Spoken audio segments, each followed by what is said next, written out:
Is the coronavirus part of God's plan to wake us up? I am careful about definitively saying what God is doing by any particular thing, because I have lived long enough to see people misrepresent God in crises like this. I remember 9/11, and they said that God was trying to purge New York, and people are always quick to speak on what God is doing. But the truth of the matter is, I don't know whether it is part of God's plan to wake us up, but I do know that the coronavirus is waking us up. I don't know whether he sent it or whether he allowed the enemy to send it for whatever reason. But I know that one of the benefits of the burden of the coronavirus is that it is waking us up. How is it waking us up? It's waking us up in a lot of ways. It's waking us up that the silly bickering we have been doing for the last decade now seems foolish in the face of a real attack. It is waking us up to appreciate the walk of faith in a way that we didn't appreciate it before. See, now you're fighting wanting to come to church, but before, when you could come, you were staying at home in the bed. And some of the very people who are complaining about not having church weren't half coming when we could have church. Come on, talk to me for a minute, somebody. It is waking up, because sometimes we don't appreciate something until it is pulled back from us. And when it is pulled back from us, we have a deeper appreciation. It is waking us up to the perspective that we must bring our church experience into our house. Yeah, it's waking us up to the experience that we must read our Bibles.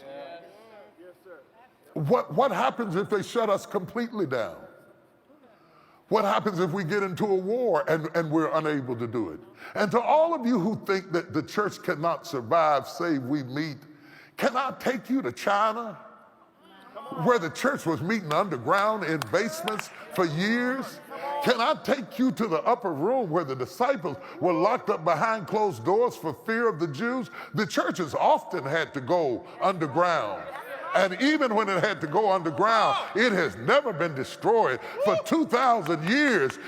Many times we have gone through periods and eras where the church had to go underground to survive. Hitler was trying to kill the church. The enemy has always been after the church, but the church has always survived every attack, whether it was a virus or a man. Jesus said, upon this rock I will build my church, and the gates of hell shall not prevail against it. What is happening now is that these new kind of saints we got now, who are more church members than they are saints,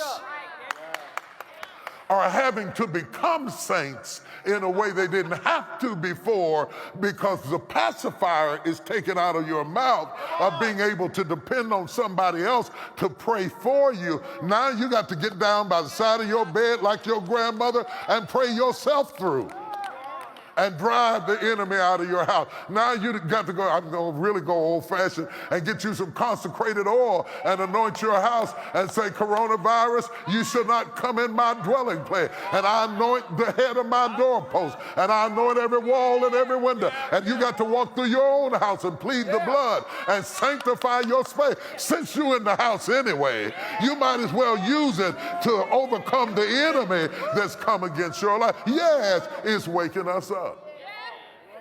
It's waking us up. And it is high time that it wake us up. I am just careful about saying what all God is doing, because I have learned in my life that sometimes it takes you 20, 30 years, and you look back in retrospect to fully comprehend what God is doing. Whatever God is doing, I can tell you this, is bigger than America.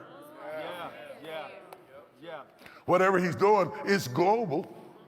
It's reaching all over the world. Whatever he's doing, I don't see us arguing over who's got the biggest weapons anymore, because God had a weapon that outdid all the weapons we were talking about. I don't see us fighting and arguing between Democrats and Republicans. Sometimes it takes a common enemy to create unity.